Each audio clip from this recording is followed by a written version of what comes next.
Thanks, Jen. Are U.S.-based airlines safe to fly over Belarus right now? Are U.S. airlines safe to fly over?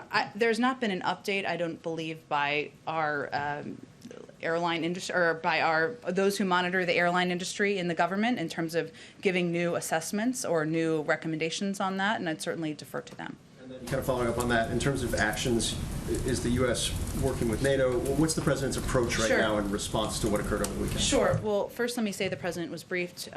He's been kept abreast, of course, but he was briefed this morning during his PDB by his national security team. Our national security advisor, Jake Sullivan, also raised our strong concerns on this issue, the actions of the government of Belarus with the secretary, with his Russian counterpart during their phone call this morning, which we provided a readout of, and it was largely, of course, focused on moving the ball forward on getting to a meeting, but he also raised this issue.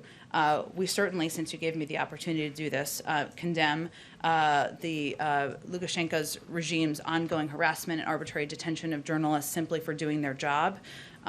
This was a shocking act, diverting a flight between 2 EU member states for the apparent purpose of arresting a journalist. It constitutes a brazen affront to international peace and security by the regime. We demand an immediate, international, transparent, and credible investigation of this incident.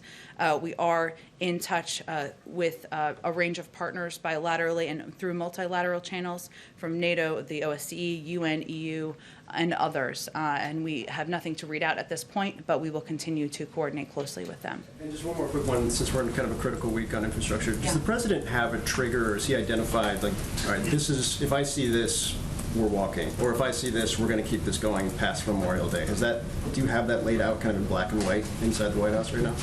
I would say we're eager to see their proposal and see what they have to offer. And I think it doesn't take anything more than simple math to know that if we came down by $550 billion and they came up by $50 billion, they have a ways more to go.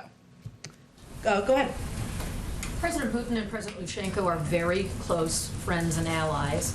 Does the events with the Ryanair and the arrest of the journalist, is that going to have an impact on the meeting, and are you prepared to announce a summit between the President and President Putin today, or when do you expect to be able to do that? Well, I will say that as we provided in the call readout, our national security advisor did have a call with his counterpart, and it was an important step in that call was an important step in the preparation for a planned U.S.-Russia summit, the date and location of which we're not ready to announce at this point yet, and we're still working on the details. I will say that while our focus and the purpose of a meeting like this will be to move to a more stable and predictable relationship with Russia after several years where it has not been exactly that, and we believe we can do that in a constructive manner, it does not mean that we will hold back on areas where we have concern, as you've seen over the past several weeks, where we have simultaneously issued an invitation to have a meeting while also putting forward sanctions for actions that we find unacceptable. And so certainly, the fact that our national security advisor raised this issue is evidence of that, while also having a conversation about how we can move forward our planning on the summit.